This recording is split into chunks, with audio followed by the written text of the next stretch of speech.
All right. Well, my name is Jordan Jay, Mm-hmm. and I am running for president this year for the student body. Um, I am a returning student. I first attended PSU in 2014 through 2016. Um, and at that time, I was studying business and I was really enjoying attending school here. Mm-hmm. But what I felt like I was lacking at that time was a sense of community and not kind of knowing where to find the best resources, Mm-hmm. especially financially. What brought me back to school in 2022 was my relationship with the TRIO program, Mm-hmm. specifically Student Support Services.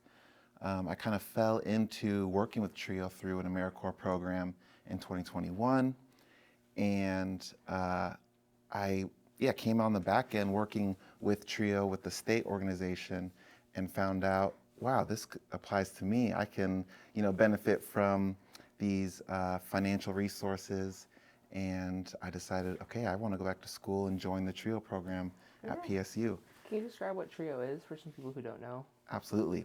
So TRIO is a federally funded career access Mm-hmm. program. They are located all over the United States, and are at there are some nonprofits, but mostly at college institutions as well as community colleges even. Mm-hmm. And TRIO programs support students from ages through middle school all the way through college. Oh. And what they do is provide events, provide financial literacy, Mm-hmm. and really a sense of community. Awesome. Yeah. In your statement, you highlighted wanting to include everybody's voice, cap locks, everybody. Yes. Um, with who do you think isn't being included in the discussions on campus? Yeah. I think what I, you know, talking about TRIO, what I really learned is just the importance of equity, and that's Mm-hmm. my number one priority in just my daily life. How can I, um, you know, embody equity myself? And I think that a lot of times I felt it, when I was a student here initially, that a lot of times the student government might be appealing to an audience that is more traditional. Mm-hmm. Um, I think there will be different leadership where there will be more specific audiences based on who are the leaders. Mm-hmm. Um, but the main mission of TRIO is to provide equity for non-traditional students, low income, first generation students, um, et cetera. And so I think that has just become so ingrained Mm-hmm. to me, and from my personal experience, that um, that now has become, a key mission of mine is how can we reach out to all the all of the population of PSU? How Mm-hmm. can um, we appeal to everyone and um, connect folks? Mm-hmm. Do you have prior experience working in ASPSU? I don't. I have not worked at ASPSU at um, here or at any other institution, and I was not in government in high school. However, I have worked in advocacy Mm-hmm. outside of the school realm. Most recently, it was really exciting. I just, during spring break, went to Washington, D.C., and had the opportunity to advocate for TRIO at the Capitol. Mm-hmm. It was crazy. I went inside the Capitol. We got to meet with Senator Merkley. We got to meet with all of the representatives, and we got to meet with Ron White as well.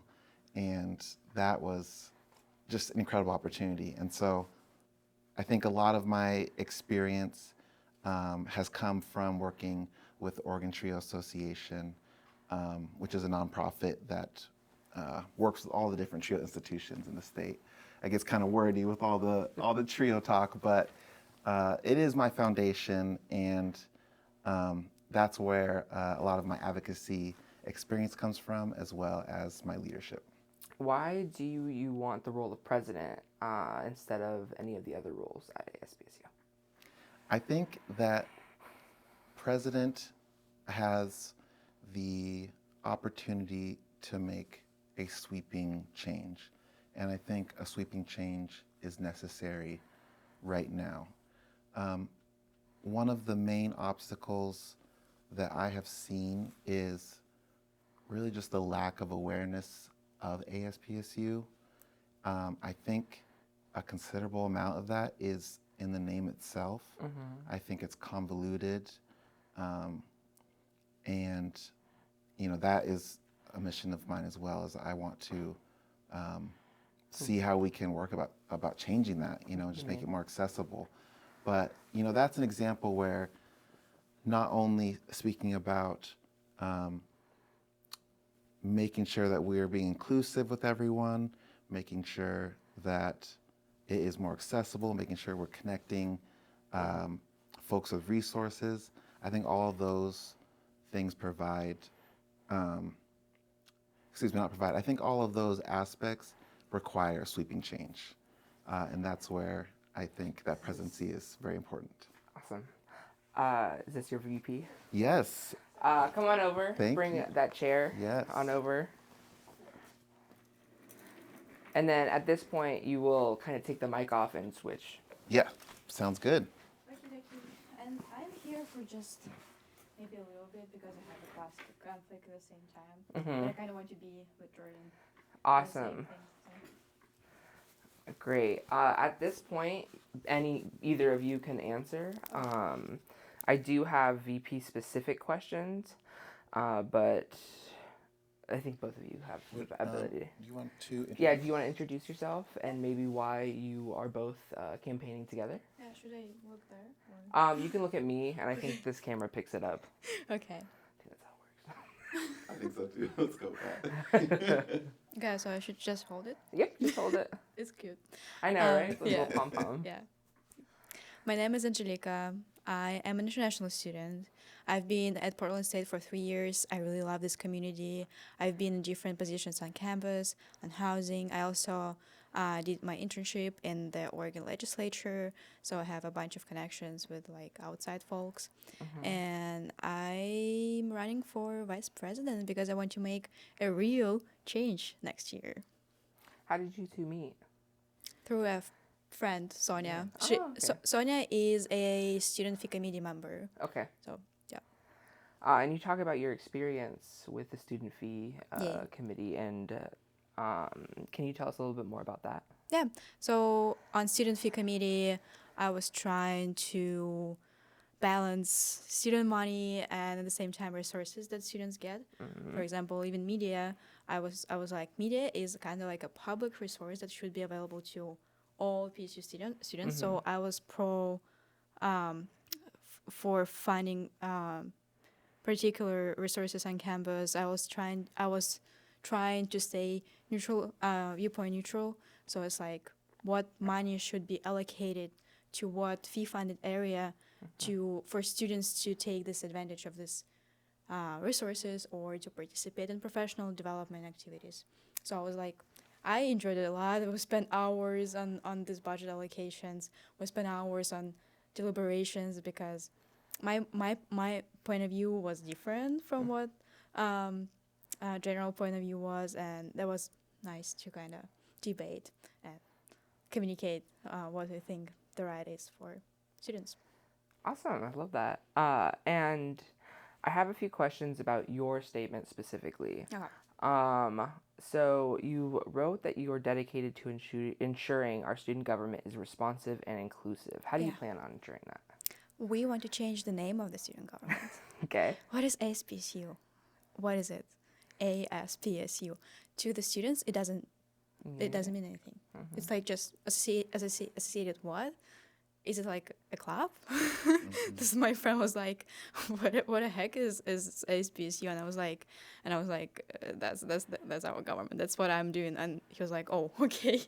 And that's what we want to change, as well as, well, I have never seen that a student would just come to the meetings freely and just ask for the representation of the solution. Typically, just department meetings or a representative of the department, but maybe like a couple of times. But it should be a common Are practice. students able to come into meetings? They can, but they just don't know, I didn't know right? that. So they're just like, well, we don't know, we don't come. So, and I want it to be a common practice without like this scheduling, over scheduling. For example, now you know the ILP issue with cutting budget for it. That's been an issue for 3 weeks already. That the student cannot come and represent their point of view, but we also don't discuss this issue. So I don't want to be the issue anymore, and I want connections with media. I want presidential newsletter right away, not at the end of the spring term. So it's like I really want those results being delivered, those results and those maybe connections being delivered to students directly, and also student government. Okay, student government is already, it's speaking for itself. You can come to them and ask for resolution, ask for the solution. So that's what I'm trying to do, is make it visible, make it more active. Events. There were no events this year, unfortunately. And events are like with like snacks and food and drinks. That's basically the venue for that, right? So, yeah. Do you think visibility is beyond just the name? Yeah. What for other sure. things do you both plan on doing for increasing visibility to students? It's also different venues of communication, as I said. It's not only, for example, some people prefer to read newsletters, right? Some people like to watch TikToks, and there is no student government TikTok, unfortunately. I'm like, I want TikTok. And I was trying to convince SFC members to make TikToks. They were like, no, thanks. Like, I like them. But maybe it's emails. Maybe it's just bulletin board postings. Maybe it's just surveys on campus. Maybe just conversations. Maybe it's tabling. We just started doing tabling this term, and I'm like, could we do it before? When it was at the fall term, when we were like setting the goals, and I'm like, can we do it more? And so it's like I know how it can be, and I have experience. I have a lot of experience. I have 2 years experience already, but I was on the student fee committee, and this committee was focusing on like finances rather than communication part. So, and I was just observing it, but I'm like, I'm focusing on it, and now I really want to focus on leadership and organization. Amazing, Yeah. I would love to add to that. Go ahead. And, this year the budget was cut significantly, and that's not something that we want to do. We want to utilize the budget to create more events and, to be able to have a vibrant park blocks. In past years when I was here in the 2010s, that is something that drew me to the campus. And that's something that will not only draw current students, it will draw future students, and it will draw the community into the park blocks. And that all starts with finances and with creating more events. One thing that's simple that we could do is have like a meet and greet, out on the park blocks on a beautiful day, have students walking by actually meet the representatives that were elected. I think that is an example of a great opportunity to create more visibility. Additionally, we could also work with our local businesses. We want to create a relationship with not only the businesses on campus, but the ones that are just a couple blocks away, and see if we can create sponsorships with them, sponsorship opportunities, or have things like student discounts. I think that is another couple of ways that would be great opportunities to create increased visibility. Yeah, that Yeah, sounds- we just did it yesterday. But Yeah? Oh, if I can awesome. mention the name, yeah. So we just, Yeah, absolutely. Perfect. So in the VP statement you wrote, the gap between student and the board of trustees. What issues do you see that gap, and what issues are you willing to plan on? Are you planning to fight for students? Yeah, so the recent examples were that students want to defund Boeing, to cut ties with Boeing. Another example was like just housing rates, housing accessibility and how hot it is at the dormitories. So pretty much every single issue that rises on campus, that should be communicated, and board of trustees should know is government, like face to face, right? They need to know who the student fee committee is, right, and like who the president is, vice president. But what I saw at the last meeting with the board of trustees was that actually we don't have any connections. Interesting. It's something that I was like, we are there, and we're strangers to each other, and it should not be like that, because there should be representation. I know that this year there's going to be 3 students on the board of trustees, 1 graduate student and 2 undergraduate students. That might change the situation, but still we should be connected to the students as well, because now for example, I know who the representative for the student body on the board of trustees was last year, but we would never met during the Senate meeting, for example. So it's like there should be connection, and I know that there is practices like putting student government and university government together. So like it's the same like offices where the president's office is, where the student government president's office is. So it's like combining it together. Unfortunately, it's not the case here, because now we like kind of share Smith together. But there would be coming more to the committee meeting, board of trustees committee meeting, introducing yourself, maybe preparing short presentations, because their time is precious. Their time is like they're so like right on point during their presentations. So it's like maybe preparing more presentations to the board of trustees and connecting with them, as well as with President Cod, who has a bunch of ideas. So we just met with President Cod on Thursday, last Thursday, to discuss our ideas. Awesome. So we are doing things even before elections. Yeah. It's good to hear. And I know that I mentioned in my statement housing and food, and how, that's where, of course, we align. And I mean, first, I am just so thrilled to have Angelika as my partner in this, because her incredible leadership and her hands-on experience with ASPSU is invaluable. And, I think that I come back again to my experience with lack of knowledge of resources on campus. And I do believe that there are a lot of incredible resources available on campus and in the Portland community. But, the big gap is connecting students with those resources. And that's where I see an opportunity to, improve, find ways to support students with housing issues, with food issues. One example that I have personal experience with is working here as a peer outreach mentor in the Student Support Services program. Even up until a term ago, I was unaware that the Basic Needs Hub had support, rent support, utilities, things like The this. stipends and Yes, stuff, for students who have EBT. And know about it. And know about it, yes. And that is something, I had no idea about. And that's something that I, as a peer outreach mentor, should be mentioning to the students I'm working with. So if I don't know about it and I'm already in the community of equity, then there is a really big gap in communication with students, with our population, understanding or, having the resources that are out there be known to them. And so that's something that we plan to improve. Awesome. Another thing you wanted to improve was Senate effectiveness. How does Senate effectiveness need to be improved, and what would you do to improve it? Yeah. So I strongly believe in systems. And I think creating good systems is essential for creating a foundation that future governments here at PSU can grow upon. And I think we just need stronger systems within our meetings.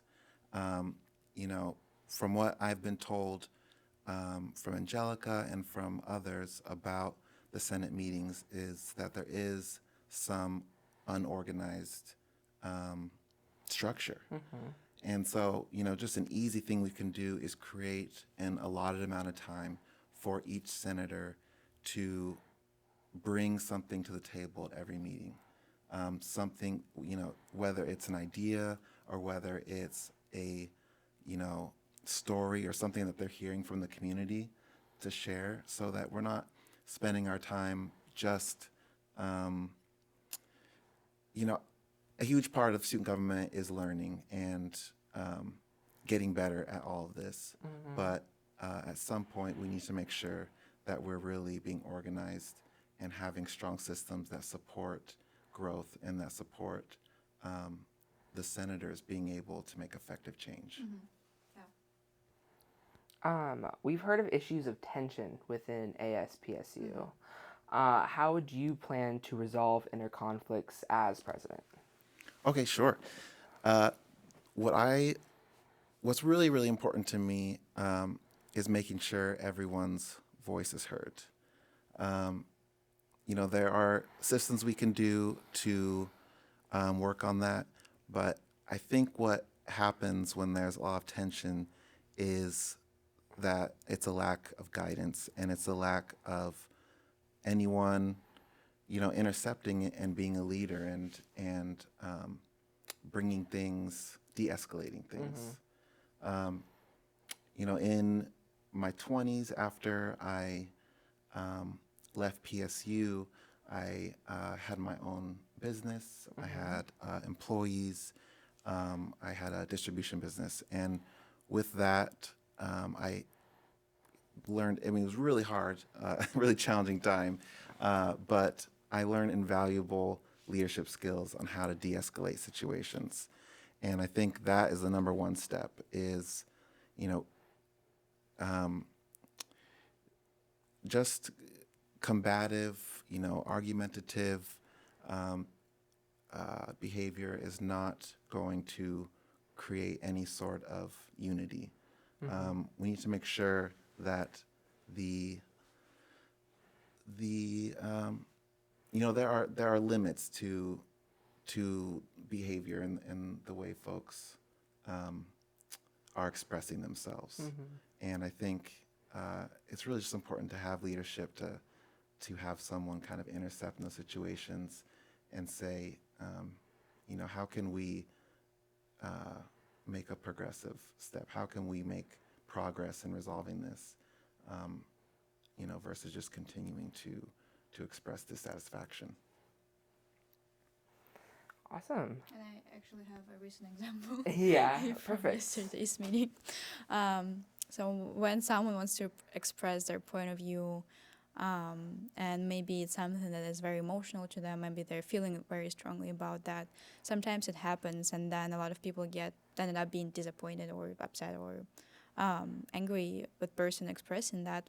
But I really think that we need to ensure people's expressions be out during those meetings, because that the dialogue is a basic for democracy. And I believe that if we talk and maybe we'll start conversation, that will lead us to a bigger result, rather than I think that you will agree with that by adjourning meeting. So it's I believe that those tough conversations will be happening, and they should be happening, because it's the government.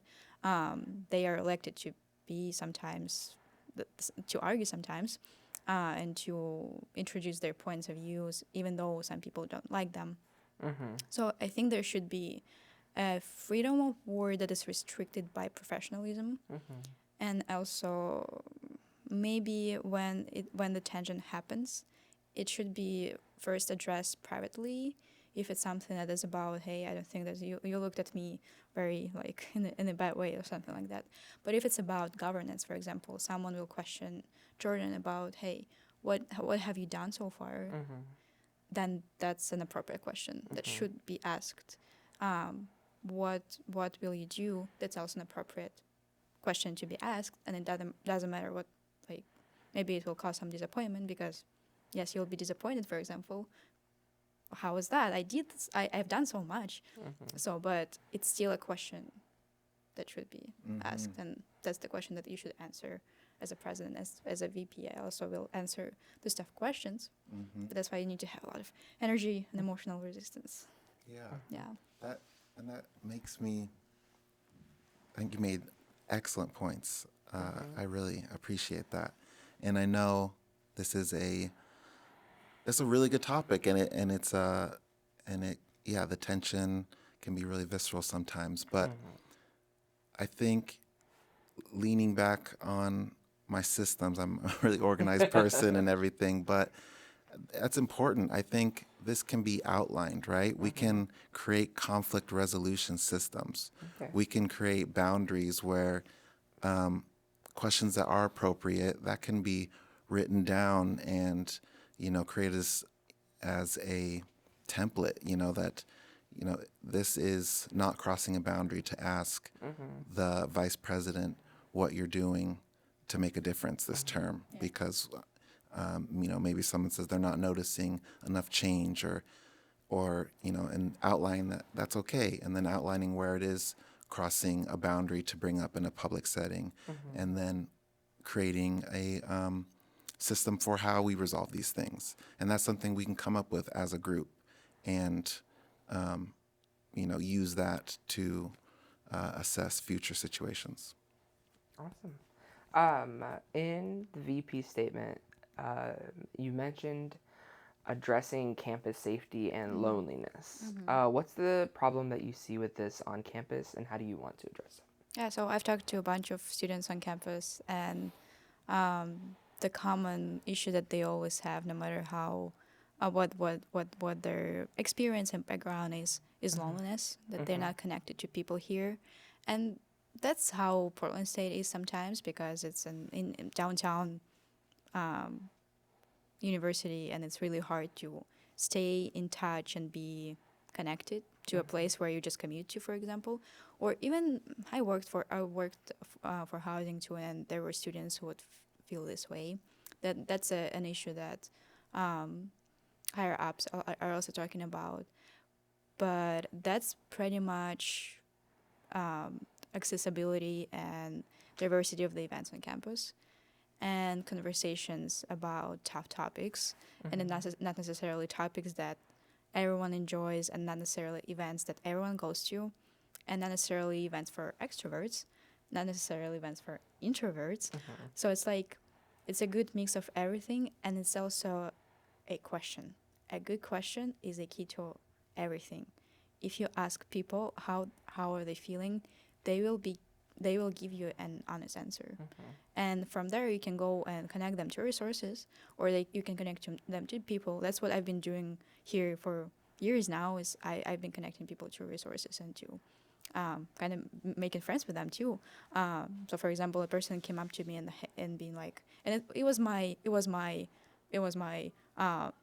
shift, right, already. So and I'm like, a person came up to me and be like, hey, I feel like I'm not going to make it today, like, if you know what I mean.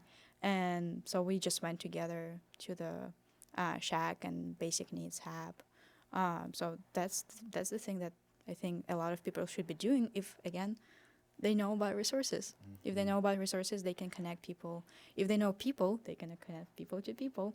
So it's like, about if everyone knows at least something about campus, that makes a huge difference. But if they don't know, they're like, I don't know, what else can they do? And this goes maybe with one of your 5 things you want to do of doubling on-campus events. That's a lot more events. How do you plan on doing that? How do you plan on getting people involved to do that with you? Well, it is a lot, but also this year there weren't any events. So I think I was more speaking on previous years where I was here attending, and there were more events. But doubling starts with increasing the budget, utilizing the budget for creating opportunities that students want to join in.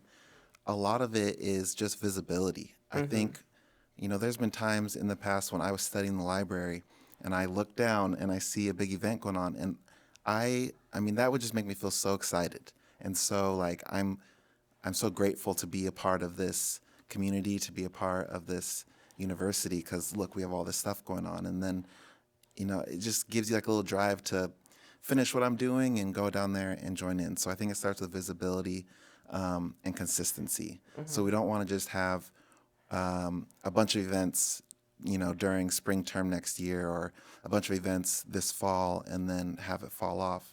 We want to create a consistent schedule of having events be reoccurring. And I also want to create annual events. Again, I want to create opportunities that can be repeated in future years, that future governments can go off of. And so I was speaking earlier about the possibility of having like a meet and greet. That's something we could do every fall, where students can know who they've elected and meet them personally. We can have, a consistent seasonal events, whatever it may be.